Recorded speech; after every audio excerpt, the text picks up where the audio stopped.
மிதுன ராசி திருவாதிரை நட்சத்திரக்காரங்களுக்கு ரொம்ப ரொம்ப நல்ல காலம் ஃப்ரெண்ட்ஸ். அவங்களுக்கு வந்து பண வரவு மிக சிறப்பாக இருக்கும். ஓகேங்களா? அதாவது கைப்பணம் அப்படின்னு சொல்லுவோம் இல்லைங்களா? அந்த கைப்பணம், அதாவது லட்சக்கணக்கில் கோடிக்கணக்கில் இடம் விற்று இல்லை ஏதோ ஒரு தொழிலில் பல்க் ஆர்டர்ஸ் வந்து ஒரே செக்கில் கோடிக்கணக்கான பணம் வர்றது, அந்த மாதிரி பணம் இல்லை. இது வந்து கைப்பணம் அப்படின்னு சொல்கிறது. நமக்கு கொஞ்சம் கொஞ்சமாக வரும், ஆனால் கை நிறையா வரும்.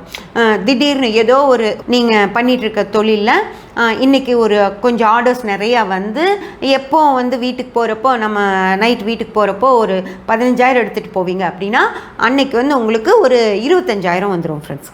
ஒரு சந்தோஷமாக பணம் வந்துருச்சு அப்படின்ட்டு வீட்டில் வந்து ஏதோ ஒன்று கேட்டிருப்பாங்க. அந்த கொஞ்சம் ஒரு மினிமமாக கேட்டிருப்பாங்க இல்லைங்களா? ஒரு மிக்ஸி வாங்கி கொடுங்க, மிக்ஸி வேலையே செய்ய மாட்டேங்குது அப்படின்னு கேட்டிருப்பாங்கல்ல. திடீர்னு இந்த 10,000 ரூபாய் ஜாஸ்தி வந்துருச்சு இல்லை, இன்றைக்கி எந்த செலவும் அதுக்கு நம்ம வச்சுருக்க மாட்டோம், வரும்னே தெரியாமல் இருக்கும். அதனால அந்த எந்த செலவும் இருக்க மாட்டோம். நீ மிக்ஸி கேட்டியில்ல, இந்த மாதிரி பணம் வந்திருக்கு, இந்த வச்சுக்கோ, எப்போ போய் மிக்ஸி வாங்கிட்டு வந்துடலாம் அப்படின்னா அந்த பணத்தை இதுக்கு பண்ணிக்கோ அப்படின்னு இப்படி எடுத்து கொடுக்குற மாதிரி இருக்கும். நம்மளுக்கு வந்து கையை கடிக்காமல் அந்த பணம் நம்ம ஒரு சாமானை வாங்கிக்கிற மாதிரி இருக்கும்.